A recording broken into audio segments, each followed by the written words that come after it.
خدا کے کلام میں لکھا ہے کہ خدا کا کلام میری راہ کے لیے روشنی اور میرے قدموں کے لیے، یقیناً خدا کا کلام ہماری راہ کے لیے روشنی اور ہمارے قدموں کے لیے چراغ ہے۔ یہ ہماری قوت کے لیے خوراک اور دل جمی کے لیے اطمینان کا حامل ہے۔ میں آپ کو بڑے ایمان کے ساتھ بڑے باشگاف الفاظوں میں یہ بتانا چاہتا ہوں کہ جو شخص بھی اسے اٹھاتا ہے، جو شخص بھی اسے اٹھاتا ہے، یہ اسے اٹھا دیتی ہے۔ ہاللیلویا۔ میرا یہ ایمان ہے کہ جب بھی جہاں پر بھی خدا کا کلام کھلتا ہے وہاں پر آسمان کھل جاتا ہے۔ آمین۔ ضرورت آج اس بات کی ہے کہ ہم خدا کے کلام کو اٹھائیں، ہم خدا کے کلام کو کھولیں اور ہم خدا کے کلام کو پڑھیں۔ داؤد بادشاہ بڑی واضح بات لکھتا ہے کہ خداوند میں نے تیرے کلام کو اپنے دل میں رکھ لیا تاکہ تیرے خلاف گناہ نہ کروں۔ آمین۔ تو آج ضرورت ہے کہ ہم خدا کے کلام کو اپنے دل میں جگہ دیں، کیونکہ خدا کا کلام زندہ، مؤثر اور ہر ایک دو دھاری تلوار سے زیادہ تیز ہے، جو ہماری جان، روح، بن اور مردے کو جدا کر کے گزر جاتا ہے۔ یہ ہمارے دل کے خیالوں اور ہمارے ارادوں کو جانتا ہے۔ ہماری زندگی اس کے سامنے کھلی کتاب کی مانند ہے۔ اگر ہم برکت پانا چاہتے ہیں، اگر ہم ترقی کرنا چاہتے ہیں، اگر ہم سرفراز ہونا چاہتے ہیں، اگر ہم گرومند ہونا چاہتے ہیں، تو ضرورت ہے کہ ہم خدا کے کلام کو اپنے دل میں جگہ دیں، ہم خدا کے کلام کے مطابق اپنی زندگی بسر کرنے والے بنیں۔ آمین۔ آئیں میرے ساتھ مل کر خدا کے کلام کو کھولیں۔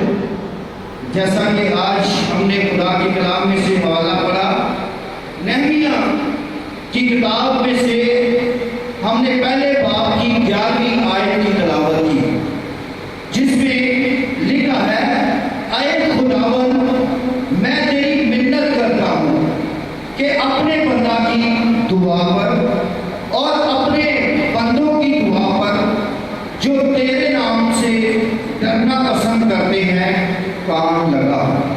اور آج میں تیری منت کرتا ہوں، اپنے بندہ کو کامیاب کر اور اس شخص کے سامنے اس پر فضل کر۔ آمین۔ بریکٹ میں لکھا ہے، میں تو بادشاہ کا ساقی تھا۔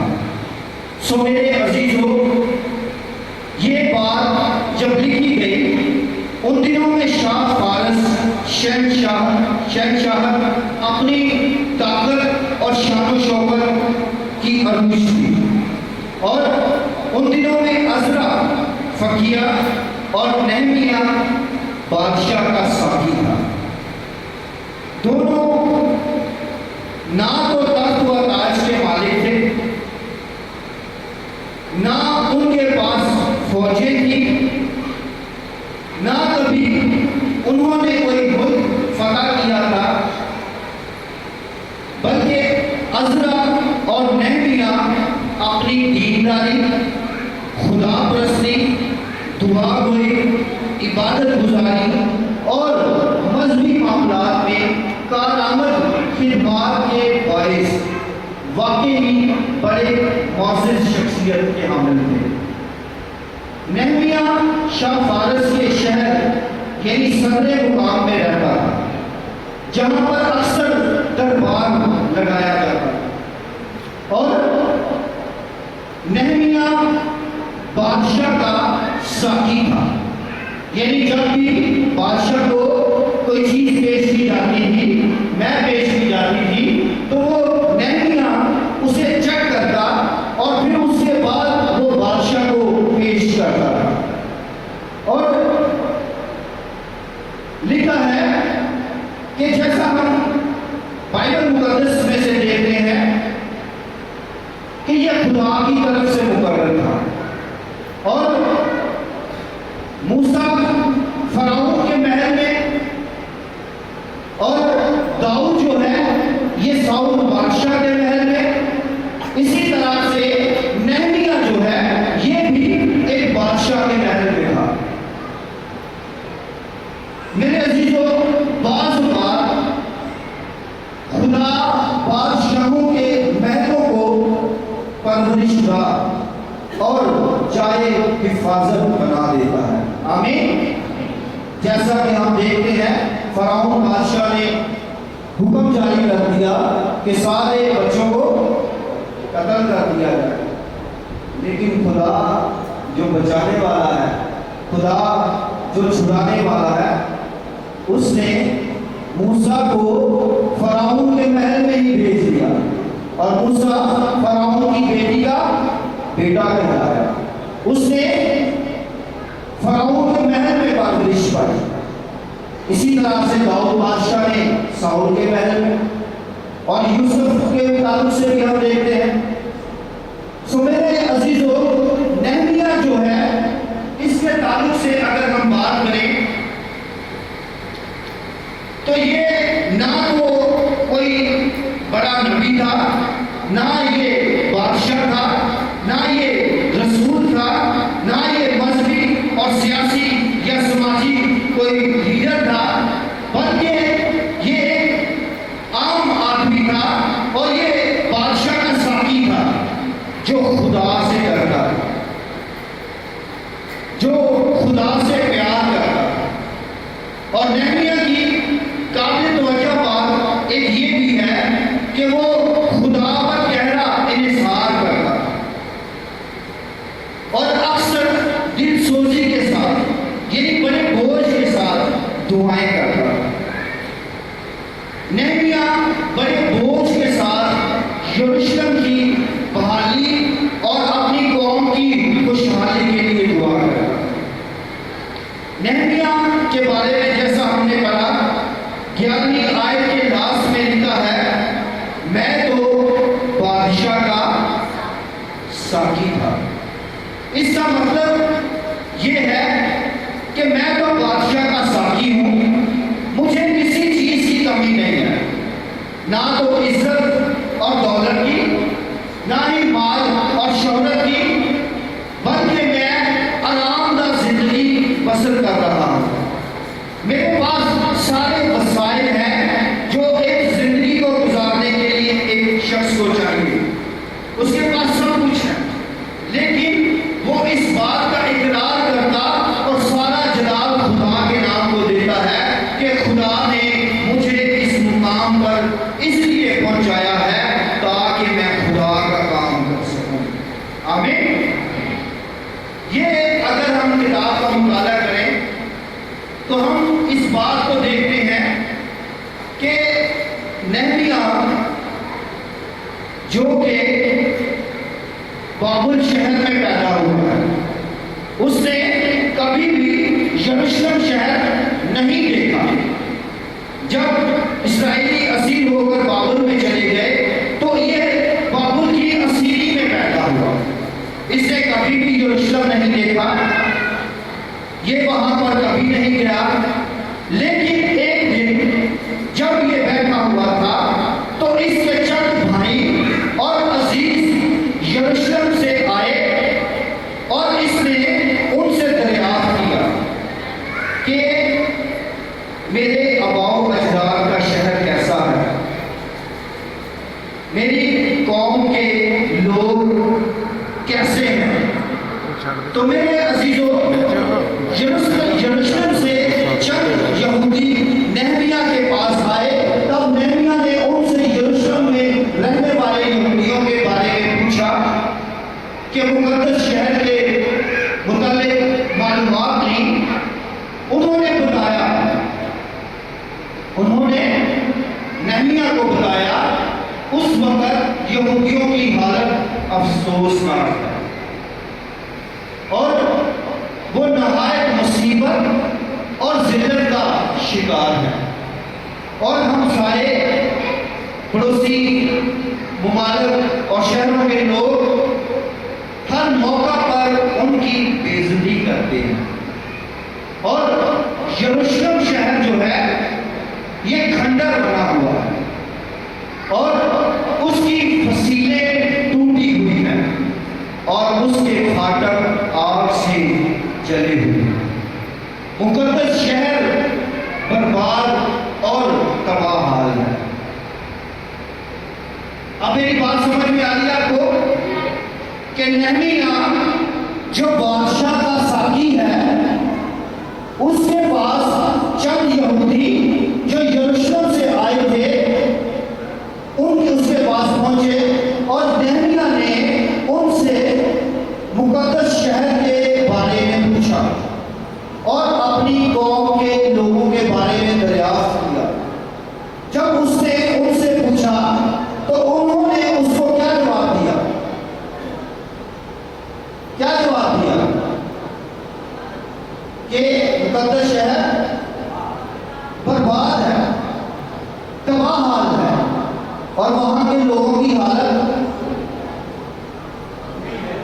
جی بری ہے، اور پڑوسی شہروں کے لوگ ہمسائے ان کی بے عزتی کرتے ہیں، ان کا مذاق اڑاتے ہیں۔ اب نہمیاں نے جب یہ ساری سچویشن سنی تو کیا کیا؟ لکھا ہے جب نہمیاں نے یہ سب سنا، جب نہمیاں نے یہ سب سنا تب وہ رونے لگا، تب وہ رونے لگا اور 40 دن تک ماتم کرتا رہا۔ اس نے دعا کی اور ساتھ روزہ بھی رکھا۔ پہلی بار وہ رونے لگا، اس کے بعد 40 دن تک ماتم کرتا رہا، دعا کی اور روزہ رکھا۔ سنیے عزیزو، آج میں اور آپ ہم خدا کے فرزند ہیں۔ بائبل مقدس میں لکھا ہے جتنوں نے اسے قبول کیا اس نے انہیں خدا کے فرزند بننے کا حق بخشا۔ وہ نہ خون سے، نہ جسم کی خواہش سے، نہ انسان کے ارادہ سے، بلکہ وہ خدا سے پیدا ہوئے۔ آمین۔ اور مقدس پطرس کا خط جب ہم مطالعہ کرتے ہیں تو وہاں پر لکھا ہے کیونکہ تم فانی تخم سے نہیں بلکہ غیر فانی سے، یعنی خدا کے کلام کے وسیلہ سے جو زندہ اور قائم ہے، نئے سرے سے پیدا ہوئے۔ آمین۔ یعنی میں اور آپ خدا کے فرزند ہیں، خدا کے بیٹے اور خدا کی بیٹیاں ہیں۔ آج اگر ہم اپنے کرسچن علاقوں کی بات کریں اور تھوڑا سا غور کریں تو ہم بھی ویسی ہی سچویشن میں مبتلا ہے جیسی اس وقت یروشلم کی تھی۔ اس کی فصیلیں ٹوٹی ہوئی تھی، اس کے پھاٹک آگ سے جلے ہوئے تھے اور وہ شہر کھنڈر بنا ہوا ہے، جبکہ یروشلم شہر جو ہے یہ خدا کا شہر ہے۔ یروشلم جو ہے یہ سلامتی کی جگہ ہے، یروشلم جو ہے یہ بلندی کی جگہ ہے، لیکن اس وقت اس کی حالت خراب تھی۔ اسی طرح سے آج اگر ہم اپنے علاقوں کی بات کریں تو ہمارے علاقوں کی حالت کیا ہے؟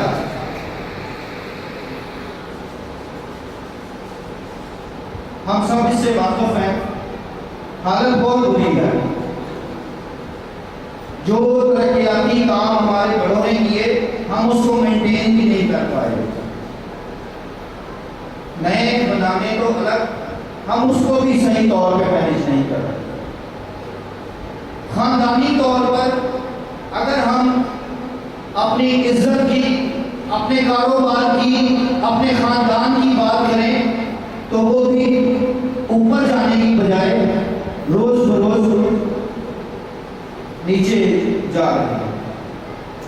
اور پھر جب نہمیہ نے وہاں کے لوگوں کی صورتحال دریافت کی کہ وہاں کے لوگ کیسے ہیں، تو اس کے بارے میں بھی کوئی پازیٹیو رپورٹ نہ ملی۔ تو آج اگر ہم اپنے علاقوں میں اپنے گھرانوں کی، اپنے نوجوانوں کی بات کریں تو صورتحال کیسی ہے؟ بے روزگاری ہے، خدا سے دوری ہے، نشے جیسی لعنتوں میں مبتلا ہے۔ نوجوان نسل کو دیکھیں، تعلیم سے محروم ہے، خدا سے دور ہے، گلیوں میں، بازاروں میں، عیش و عشرت میں ہمیں ڈوبے ہوئے نظر آتے ہیں۔ کوئی فیوچر نہیں ہے، کوئی پلان نہیں ہے، کوئی منصوبہ بندی نہیں ہے۔ ہم گھر گھر جاتے ہیں، ہم گلیوں میں، بازاروں میں جاتے ہیں، یقین جانے دن بھر جاتا ہے۔ ابھی تو خدا نے مضبوط کر دیا ہے، ورنہ سے جب شروع میں جب میں جانے لگا تو ایسی صورتحال دیکھ کر میں نے کئی ایک مرتبہ اپنا بیگ جو لٹریچر میرے پاس تھا میں نے بیگ میں ڈالا، بیگ بند کیا، آفس میں گئے، برادر جی کے پاس رکھ دیا۔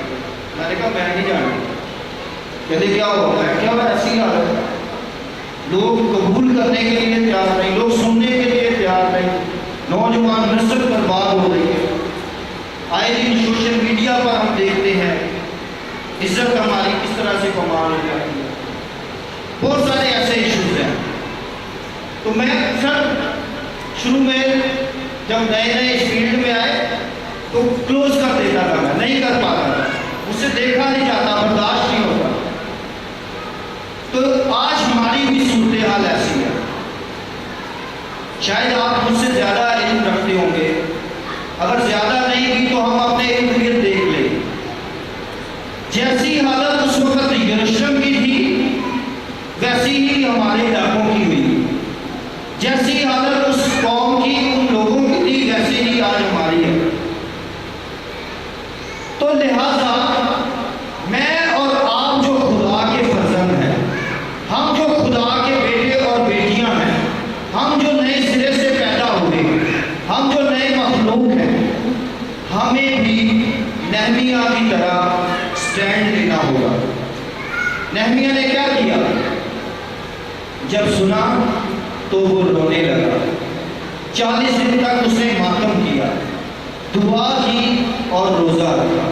سو میرے عزیزو، آج آپ یہاں پر بیٹھے ہیں، یہ خدا کے پلان کے مطابق ہے۔ اگرچہ مصیبت ہے، مشکل ہے، پریشانی ہے، کوئی مسئلہ نہیں، ہمارا خدا حل مشکلات ہے۔ آمین۔ ہمیں بھی نہمیہ کی طرح دل سوزی کے ساتھ، درد مندی کے ساتھ دعا کرنی ہے۔ سو میرے عزیزو، آگے ہم دیکھیں تو لکھا ہے کہ نہمیہ جو ہے یہ بابل میں پیدا ہوا تھا، یہ یروشلم شہر اس نے نہیں دیکھا تھا، لیکن پھر بھی وہ اپنے آباء و اجداد کے شہر اور اپنی قوم کے لوگوں کے لیے درد رکھتا تھا۔ آج ہمیں بھی اپنے گھرانے کے لیے، اپنی کلیسیا کے لیے اور اپنی قوم کے لیے درد رکھنے کی ضرورت ہے۔ جب 40 دن تک وہ دعا کرتا رہا، ماتم کرتا رہا، خدا کے حضور میں بیٹھا رہا، تو میرے عزیزو، جب اس نے اس بات کا عزم اور ارادہ کر لیا تو میں یہاں سے آگے پڑھتا ہوں، لکھا ہے کئی دنوں تک ماتم کرتا رہا اور روزہ رکھا اور آسمان کے خدا کے حضور دعا کی اور کہا، اے خداوند آسمان کے خدا، خدائے عظیم و محیط، جو ان کے ساتھ جو تجھ سے محبت رکھتے اور میرے حکموں کو مانتے ہیں، رحمت و فضل کو قائم رکھتا ہے۔ میں تیری منت کرتا ہوں کہ تو کان لگا اور اپنی آنکھیں کھلی کر تاکہ تو اپنے بندہ کی اس دعا کو سنے جو میں اب رات دن تیرے حضور تیرے بندوں بنی اسرائیل کے لیے کرتا ہوں، اور بنی اسرائیل کی خطاؤں کو جو ہم نے تیرے برخلاف کی مان لیتا ہوں، اور میں اور میرے آبائی خاندان دونوں نے گناہ کیا۔ ہم نے تیرے خلاف بڑی بدی کی اور ان حکموں اور آئین اور فرمانوں کو جو تو نے اپنے بندہ موسیٰ کو دیے نہیں مانا۔ سو میرے عزیزوں، جب نہمیہ نے خدا کے حضور میں دعا کی اور اپنے آپ کو پیش کیا اور اپنے آباء و اجداد کے گناہوں کا اقرار کیا، تو خدا نے اس کو فیور دی، خدا نے اس کو فیور دی۔ اور جب ایک دن بادشاہ آیا، دربار لگایا گیا، بادشاہ آیا، تو وہاں پر ہم یہ دیکھتے ہیں کہ جب نہمیہ بادشاہ کے سامنے گیا تو بادشاہ نے نہمیہ کو دیکھا اور نہمیہ سے کہا کہ تیرا چہرہ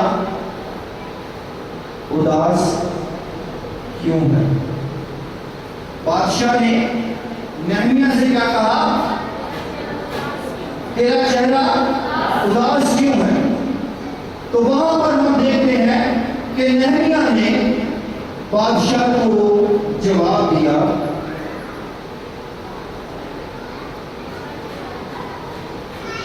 بادشاہ کو جواب دیا اور کہا کہ میں نے بادشاہ سے کہا کہ بادشاہ ہمیشہ جیتا رہے، میرا چہرہ اداس کیوں نہ ہو، میرا چہرہ اداس کیوں نہ ہو، جبکہ وہ شہر جہاں میرے باپ دادا کی قبریں ہیں اجاڑ پڑا ہے اور اس کے پھاٹک آگ سے جلے ہوئے ہیں۔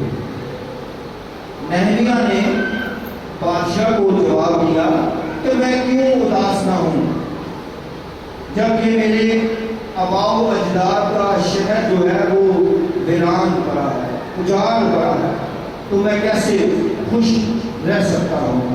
لہذا یہ بات لمبی ہو جائے گی، میں آپ سے یہ ریکویسٹ کروں گا کہ آپ جا کر اس پوری کتاب کا مطالعہ ضرور کریے، اور آج میرے اور آپ کے لیے جو چند باتیں ہیں یہاں سے سیکھنے والی وہ یہ ہے کہ ہم اپنی قوم کے لیے، ہم اپنی کلیسیا کے لیے، ہم اپنے خاندان کے لیے، ہم اپنے گھرانے کے لیے خدا کے حضور کھڑے ہوں۔ آمین۔ اگر وہ شخص اقرار نہیں کرتا، اگر وہ شخص خدا کے حضور میں نہیں آتا، تو آپ خود کھڑے ہو جائیں اور اس سے کہیں کہ میں آپ کی جگہ پر کھڑا ہوں، اور خدا کے حضور میں کھڑے ہو کر اس بات کا اقرار کریں کہ خداوند پاک خدا نے فرمایا جو کچھ تم مانگو گے وہ تمہیں دیا جائے گا۔ تو آج ہم یسوع مسیح کے نام سے مانگتے ہیں، آمین۔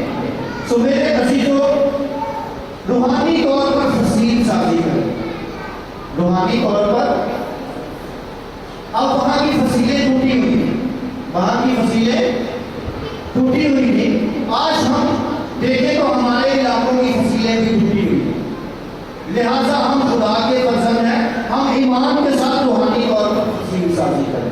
اور روحانی طور پر فصیل سازی کیسے ہوگی؟ بوجھ دار اور رویا دار بننے سے، بوجھ دار اور رویا دار بننے سے۔ جس کو خدا چنتا اور بلاتا ہے اسے بوجھ اور رویا بھی دیتا ہے، آمین۔ کس کس کا ایمان ہے خدا نے ہمیں چنا ہے، ہمیں بلایا ہے، آمین۔ تو خدا نے ہمیں چنا ہے، خدا ہمیں بوجھ اور رویا بھی دینا چاہتا ہے۔ بوجھ اس بات کا کہ ہم اپنی قوم کے لیے، اپنی کلیسیا کے لیے، اپنے خاندان کے لیے درد رکھیں، اور رویا یہ کہ ہم خدا کی بادشاہی کی وسعت کے لیے کام کرنے والے ہیں، ہم مسیح کے بدن کو مضبوط کرنے والے رویا کا مطلب ہے سوچ اور فکر. جو بوجھ دار ہوتا ہے، کتنے لوگ ایماندار ہیں؟ آمین. اب میں آج ایماندار کے ساتھ کچھ اور بات بھی رہوں گا، آپ ان کو نوٹ کیجیے گا. جو بوجھ دار ہوتا ہے وہ شخص دعا دار بھی ہوتا ہے. جو شخص دوسروں کی ضرورت کو شدت کے ساتھ محسوس کرتا ہے وہ ان کے لیے دعا کرتا ہے. صرف ایماندار اس کے ساتھ آج دعا دار بھی ہوں. آمین. اس کے ساتھ ہم رویا دار بھی ہوں. اور بوجھ دار شخص کی کچھ نشانیاں ہیں. وہ مسلسل دعا کرتا ہے. صرف سنڈے کے سنڈے نہیں کہ آج اتوار ہے تو آؤ چرچ ہے، یا آج شفائیہ میٹنگ ہے تو آؤ آج چرچ ہے، بلکہ بوجھ دار شخص جو ہے وہ مسلسل دعا کرتا ہے اور خدا کی تعریف کرتا ہے اور گناہوں کا اقرار کرتا ہے، اپنے گناہوں کا بھی اور اپنے آباء و اجداد کی گناہوں کا بھی اقرار کرتا ہے. جیسا کہ ہم نے پڑھا نہمیہ نے اپنے آباء و اجداد کے گناہوں کا بھی اقرار کیا. یاد رکھیں گناہ جو ہے یہ بڑی دور تک اثر کرتا ہے، متاثر کرتا ہے. آدم اور حوا نے گناہ کیا، کہاں تک اس کا اثر پہنچا؟ مسیح نے کفارہ دیا پھر ہماری جان، ورنہ ہم محروم تھے، خدا کے جلال سے محروم تھے. مسیح یسوع کے وسیلہ سے ہم فتح پا رہے ہیں. آمین. تو گناہ جو ہے یہ سب سے بڑی وجہ ہے. تو گناہوں کا اقرار کریں. پھر اس کے بعد خدا کے وعدوں کو یاد دلایا گیا، خدا کو اس کے وعدے یاد دلایا گیا. نہمیہ نے دعا کی، اس نے کہا خدا میں دعا کرتا ہوں اور وہ دعا جو تیرے بندوں نے کی. آمین. سو یہ بوجھ دار شخص کی نشانیاں ہیں کہ وہ خدا کے کلام کو دہراتا ہے. آگے بڑھتے ہیں. نہمیہ نے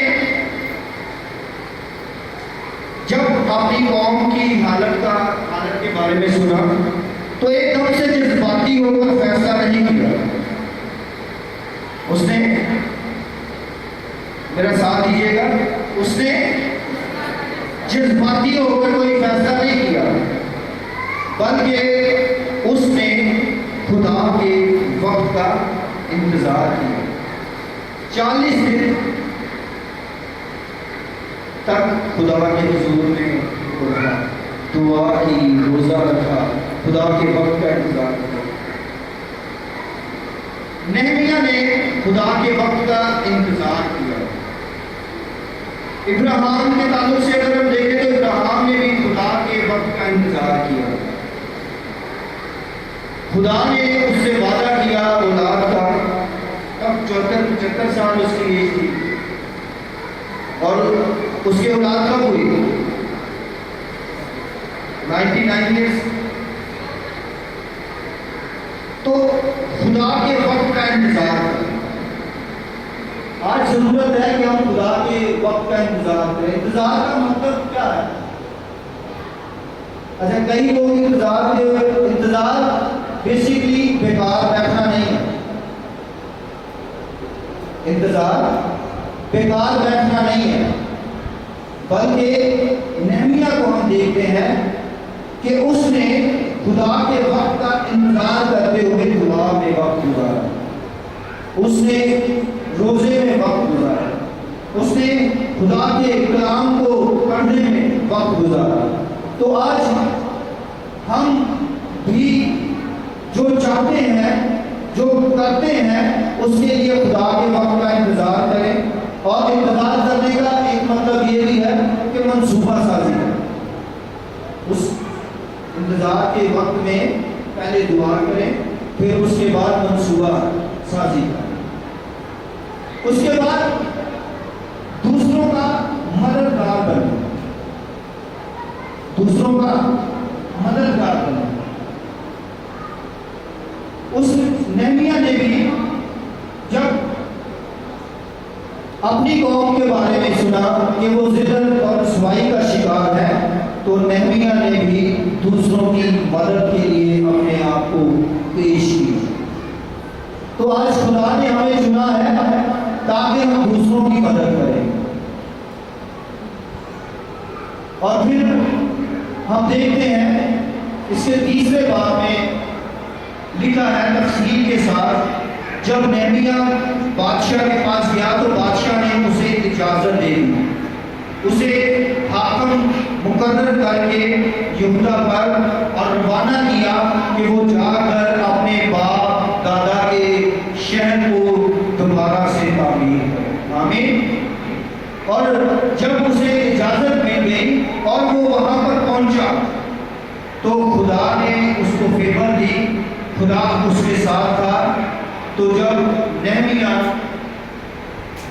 خدا کے شہر کو تعمیر کرنے کے لیے کھڑا ہوا تو بائبل میں لکھا ہے کہ وہاں کے سردار اور وہاں کے کاہن، سنار، اتار اور یہاں تک کہ بہت سی بیٹیوں نے بھی اس کے ساتھ مل کر کام کیا۔ آمین۔ تو جب خدا فیور دیتا ہے تو سارے مل جاتے ہیں، سب ساتھ کھڑے ہو جاتے ہیں۔